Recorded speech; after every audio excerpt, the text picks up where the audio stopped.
হয়ে গেছে। অ্যাকচুয়ালি সবে শুরু হয়েছে। আমি শুধু প্রথম ম্যাচটা দেখেছি কোরিয়ার। হ্যাঁ। তারপরে আমি খুব একটা খেলা দেখিনি, কারণ একটু রাতে হয়। একটু চলুক দেখি, তারপর বলবো কে ভালো কে খারাপ। মনে না বিশ্বকাপে মোটামুটি তুমি আগে গিয়ে নিজে ম্যাচ দেখেছো, তোমার ফেভারিট টিম? আমার অত ডেপথ নেই যে বলার এই বিশ্বকাপে কে ফেভারিট। আমি মেসিকে দেখবো, এমবাপ্পেকে দেখবো, আরো ভালো ভালো প্লেয়ার দেখবো। আর একটু খেলা চলুক। এখন কটা ম্যাচ দেখেছো?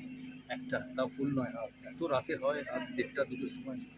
মেসি রোনাল্ডোদের লাস্ট বিশ্বকাপ, এবং মানে এই একটা তো থাকে দাও তোমার ক্ষেত্রে এক্সপেকটেশন মানে কোন ভালো দেশ? ভালো খেলুক, এখন বলতে পারবো না, একটু দেখি। ইস্ট বেঙ্গলে আজ প্রোগ্রামে এলে। হ্যাঁ, আইএসএল জিতেছি আমরা। মোহনবাগান 5 বার আইএসএল জিতেছি। আমার এখনো মনে আছে প্রথমবার যখন আইএসএল শুরু হয়, আমরা মোহনবাগানের টিম চিহ্নিত। আমি নিজে ফুটবল প্লেয়ার বেশি টিম করেছিলাম। আমার লাইফে এক্সপিরিয়েন্স ক্রিকেট প্লেয়ার, ক্রিকেট মাঠের লোক তো, তাই ফুটবলের সাথে যুক্ত হয়ে এটা নতুন এক্সপিরিয়েন্স হয়েছিল। কিন্তু খুবই আনন্দিত তোমরা জিতেছে।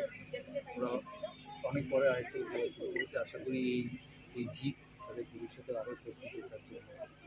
আমাদের একটা ইন্ডিয়ার যে ম্যাচ হচ্ছে ওডিআই, সামনের বছর ওয়ার্ল্ড কাপ, তারা কি বেশ কিছু সিদ্ধান্ত ওপরে, যেমন সূর্যকে ক্যাপ্টেন করা, তা ছড়িয়ে দেওয়া, তাদেরকে শ্রেয়াস, তোমার সঙ্গে দেখাও হয়েছিল, কি কথা হলো?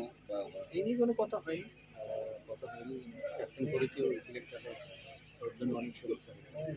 Thank you.